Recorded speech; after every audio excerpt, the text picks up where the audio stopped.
Hey guys! What's up, guys? Back for another post-game video, and I mean, where do we even begin with this one? Well, the beginning was good. Well, yeah, I guess we should start with the beginning since that was pretty much the only good thing of this game here. Rangers rolling to town here to Edmonton after coming off the overtime loss to Vancouver where they blew a 2-0 lead here, and man, it's like a sequel all over again here with this one. And Vancouver was like the winnable game I thought we were going to have on this road trip here.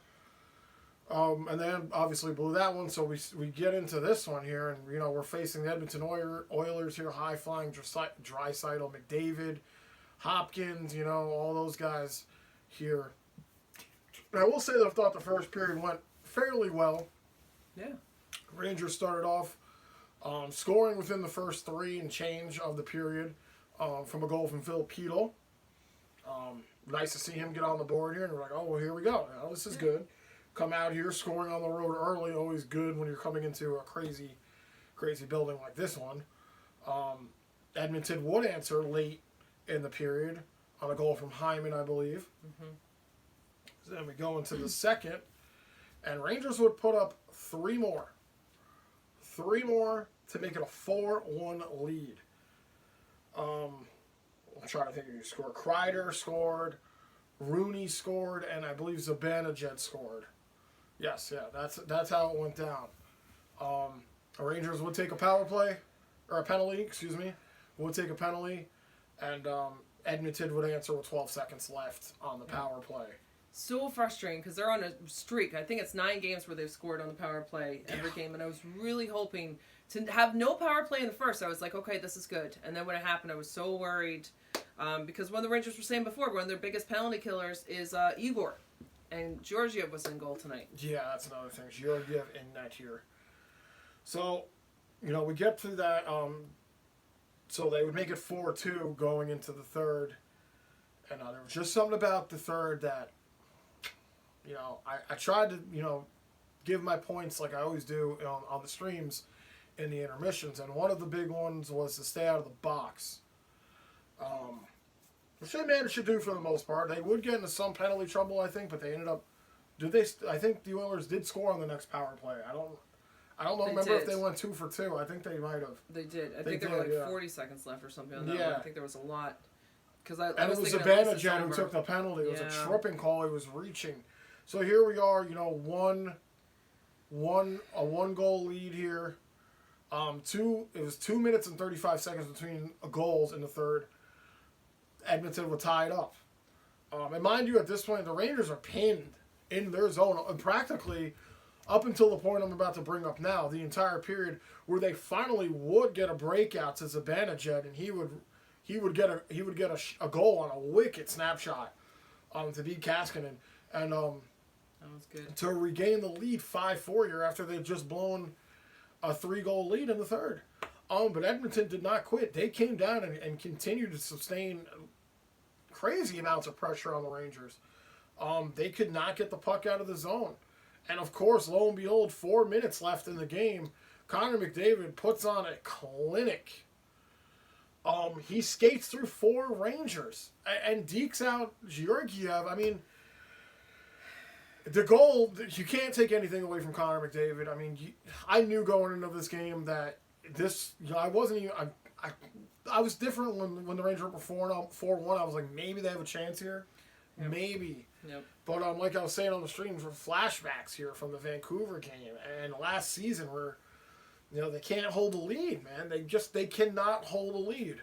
And what a goal! I mean, if you have a chance to check out a goal of any of the goals last night, and it hurts me to say this because I'm a Rangers fan, watch the Connor McDavid goal.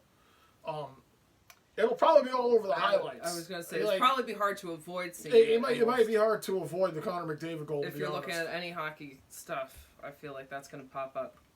Because it was, you know what I mean? I know you could put some of it on the Rangers that they should have been able to stop it, but I think it was just impressive. You know what I mean? I think it was, and I hate to say that because it was against the Rangers at a very bad time, but it was just an impressive thing that I think was hard to stop them.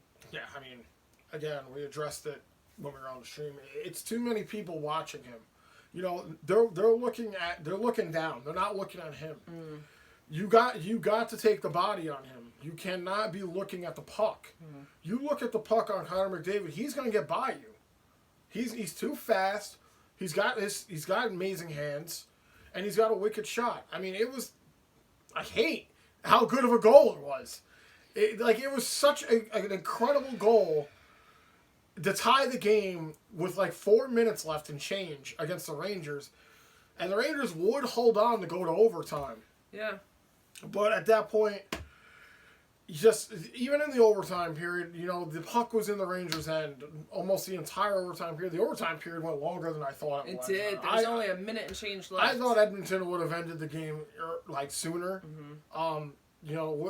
Mind you, with a couple of saves from Georgiev in the overtime period, and even in the third period, aside from the Connor McDavid witchcraft that he pulled, it was voodoo. It was straight voodoo. The man has sold his soul to the devil. I mean, you don't see a player like him come around very often. He is soulless. He sold it. And he will be spending the rest of his eternity burning in hell. So I hope he has a good time here on the Oilers for the duration of his life, because his soul is damned. Yeah. Yeah, now that's how I feel about him, because he's that good. It's unnatural. Right.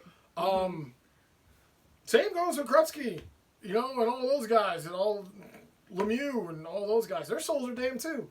So yeah, the overtime period, the Oilers would score on a Leon Draisaitl goal. He was wide open on the right side, and when they were trying to dig a puck out on the sideboards, he would be wide open, and Georgiev let that one in, and that was it. Now, my thing with this game is, now I knew this was going to be a hard game. Yes. The Rangers, you look at the games that the Rangers have played so far, in the 10, 11 games that they've had, what are they, 6-3-2? Or no, 6-2-3? So the 11, 12 games that they've played, they've been tough teams. They've all been pretty tough teams, with the exception of maybe the Senators, but the Rangers almost lost that game. That was a game at Mom's house we did. That's probably been the weakest team they've played. And the Jackets, who were 500 when we played them. Other than those two teams, you're talking about 10 teams that are fucking very good. And they've managed to keep a 6-2-3 record here throughout this. And they've only played 3 home games. Again, I'm not making excuses for them. Blowing a 4-1 lead is fucking unacceptable. And then the game before that, they blew a 2-0 lead. So this is both games where they've collapsed here in the third period here. And then even in overtime, they can't get the job done. The Canucks one, I maybe had a little bit of faith in. This one, I kind of knew that with the overtime period, it's too much room for Draisaitl and McDavid out there. They are too good to have that much ice. They will find a way to score, and they did. It wasn't the way I thought they were going to score, but it's the way they did. And again, I'm not putting this on Georgiev at all. There was one goal I thought he should have stopped, and it was the power play goal that he let in, which was just bad coverage by the Rangers. It was a flip down the ice. I forgot who scored it. It was Pojolski or Pawlowski. I forgot. I don't know how to say his name. He had 2 goals on the game here, as well as Zibanejad had 2 goals in this one as well. Yeah. It was a seeing eye shot. It was just a cannon from the face-off circle on the rush, and I think Georgiev probably should stop that one. The other ones, there was a lot of traffic in front. He was screened, or he was shorthanded. But I do think he should have stopped that one. Which is just unfortunate when it's a game that's won by one goal. It's like, oh. But you know what? I didn't even know if the Rangers were going to do this well against this team. It could have been a total disaster. It could have been a blowout. It could have been a blowout. Yeah. But on the other hand, too, it was a good game up until the end. It's like, what happened? What team was this? There was a different team on here in the Oilers, first period. The Rangers had them hemmed down the first half of this game here. Yeah. Offensive pressure was there. Goals were coming. Passes were getting through. And then, you kind of had the feeling right around when it was a 4-2 game that the ice was starting to tilt here. Fans were back in it. Yeah. And it went fast. It went fast that they came back, I feel like. They scored 2 goals in 35 seconds to tie the game. And they were, again, power play goals. One on Strome. Yep. one on Zibanejad. Oh, that was the thing. At least they didn't give up too many power plays, but I mean, they scored on both their power plays. But the Rangers didn't give up too many. I feel like we've seen a lot of games where they have or give up, they cause a lot of power plays. Yeah, the PK has to be out there for a long time, and it stops the offensive flow of a game when your penalty kill has to continuously come out there and dump pucks down the ice. Yeah. Even on the Rangers' last power play, Edmonton was getting, I think they had more shots on net shorthanded, and Georgiev had to be good. This team needs to figure out how to close out a game. Yeah. And, everybody in the chat, I can understand the frustration, everybody in the chat and everything, or in the stream and everything. You have to understand, the new coach, new system. Again, I'm not making excuses. It's absolutely pathetic that they've let this happen twice in a row now. It's young in the season. You got another new coach in here after just having, some of these players saw David Quinn for the first time as their NHL coach, and now next year they're having another new coach who was playing by a completely new system that these guys have to buy into and play. Lafayette moved down to the fourth line in this game. Kakko still remained on the second line. I did not hear his name as much in the third. Not that I was hearing it much to begin with. I think he might have sat. He did not play in the overtime period, which went deep enough where he would have saw ice time because there was less than, I think, 2 minutes remaining in the overtime period. So he was virtually invisible in this game.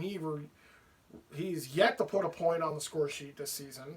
I know he was out for 4 games, but still enough time to put a point on the score sheet, whether it be an assist or something. Right. He just, again, was invisible to me tonight.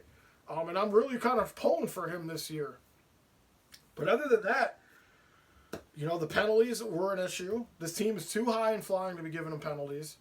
And closing out the lead.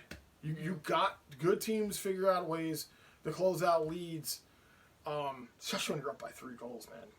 And then to come back and go up 5-4 again on Zibanejad's second after the Oilers just hide it.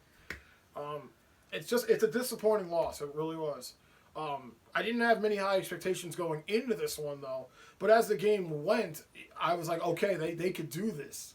They have a 3-goal lead, but that was kind of the most upsetting thing. It's like, it would have been terribly upsetting. I was scared that it was going to be like a blowout, but it was also upsetting too, where it was like, oh, we got it. Oh, no. Oh, we're coming back. Right. Oh. It was definitely the most entertaining game we've seen this season as far as a Rangers standpoint.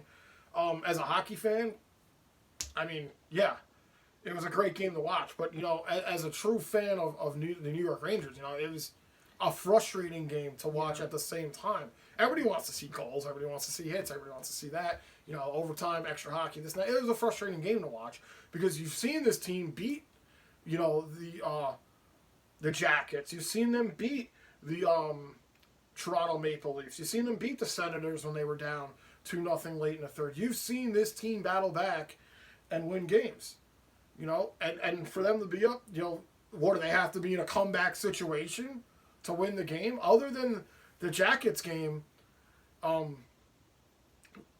that was like the most sustained pressure of they're going to win this game, that the Rangers have had all season. Other than that, it's like you're just like, what are they going to do? Are they going to let up a goal? Like, are they going to have to tie? It's no easy cruising here for the New York Rangers. Yeah. I mean, but they have been finding ways to win.